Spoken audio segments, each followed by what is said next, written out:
काय नेमकं प्रश्न झाले आणि काय ते प्रत्येकाचे प्रश्न वेगवेगळे. एक नगरपालिकेचा विषय होता, काही पंचायत समितीचे विषय होते, काही त्या जल जीवनचा एक विषय होता. अशा अनेक विषय सगळ्यांना आज भेटलो, त्यांना उद्या बोलून घेतलं. काही क्रीडाचे विषय होते, उद्यापासून आम्ही त्यांना मार्गी लावणार. म्हणजे देशमुख हत्या प्रकरणाला 47 दिवस होतात, आंधळे अजूनही भेटत नाहीये आणि अशामध्ये तुम्ही पाहताय सगळं काय होतं, यावर तुमची पहिली प्रतिक्रिया? मला वाटत नाही आता आंधळे सापडत म्हणून.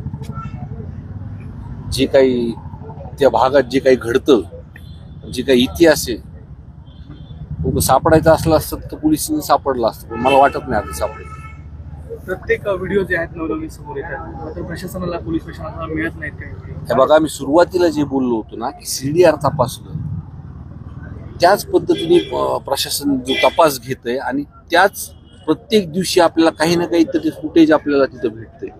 म्हणजे ही साखळी जुळत चाललेली आहे. जे आम्ही सांगतोय किंवा लोक सांगतायत, ते मसाजकचे लोक सांगतायत, देशमुख कुटुंबीय सांगतायत, तो विषय तुम्हाला तुमच्या समोरच येतोय. माझ्यापेक्षा तुमच्या मीडियावरतीच सगळे CCTV फुटेज आहेत. महादेव मुंडे हत्या प्रकरणात सुद्धा 15 महिने होऊन अद्याप एकही आरोपीला अटक केली नाही. त्या ठिकाणी पोलीस प्रशासनावरती खूप मोठा दबाव होता, असं त्या फॅमिलीने देखील म्हणलंय. बघा, मी अनेकदा ह्या विषयावरती बोललो की हे फक्त आपण सर्वांनी डेअरिंग केली, मीडियानी सुद्धा हे दाखवलं, त्याच्यामुळं बाकीच्यावरती जो लोकांवरती जो अन्याय झालाय ते सुद्धा आता पुढे येते. अजून खूप जण येणार आहेत पुढे, आणि त्या विषयावरती मला वाटतं धस आणणार. या SP साहेबांना त्या विषयावरती बोललो. मीही काल त्यांना भेटून आले होतो, त्यांनी पत्र सुद्धा दिले आणि मी सुद्धा SP साहेबांना या विषयावरती बोलणार. काल मुंबईत देखील मोर्चा निघाला, आपल्याकडे देखील मोर्चे निघाले, मात्र या दरम्यान जर पाहिलं तर तुम्ही जी मागणी करता त्या मागणीवर अजून ठाम.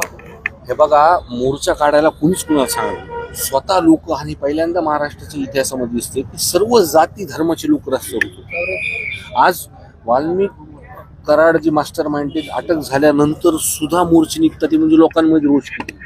आज लोक फक्त फास्ट ट्रॅकवरती चालवायचं, CDR प्रमाणे तपास करायचा, आणि 12 तासामध्ये ज्यांनी फोन केले आहेत प्रशासनाला, मग ते SP असतील, त्या भागातले DYSP असतील, त्या पोलीस स्टेशनचे अधिकारी असतील, हे जर तपासलं तर पूर्णपणे लक्षात येईल. आणि प्रशासनाला पण मोकळा श्वास दिला पाहिजे काम करायला. आणि त्यासाठी धनंजय मुंडे साहेबांनी हा राजीनामा दिलाच पाहिजे, सरकारने घेतला पाहिजे. या पोलिसांवरील दबावाची वेगवेगळे उदाहरण आहेत. या ठिकाणी एक तरुणी देखील उपोषणाला बसली, जे आरोप करते की आष्टीतल्या आमदारांनी दबाव आणला आणि त्यांच्यावर जे आरोपी होते त्यांच्या अत्याचारातले त्यांनी कुठलीही कारवाई केली नाही त्या आरोपावर. बघा, मी त्यांच्याशी आता काही बोललो नाही, म्हणून मी बोलून तुम्हाला ह्या विषयावरती बोलेल. मात्र काल वाल्मिक कराड यांना 3 दिवसाचा उपचार केल्यानंतर रात्री उशिरा डिस्चार्ज देण्यात आला. त्या अगोदर जी आरोपींसाठी त्या ठिकाणी उपचार केला जातो त्या ठिकाणी न करता ICU मध्ये उपचार केला जातो. त्यामुळे आरोग्य यंत्रणेने अनेक प्रश्न उपस्थित केले जात होते. तुमचं काय म्हणणं असेल? मी आधीपासून म्हणतो की सरेंडर होण्यापासून जी काही VIP ट्रीटमेंट झाली, ती मंत्रीपदा असल्यामुळेच त्यांना ते संरक्षण तिथं दिलं जातं. त्यामुळे त्यांनी राजीनामा हा दिलाच पाहिजे. ह्या सगळ्या गोष्टी होत्या.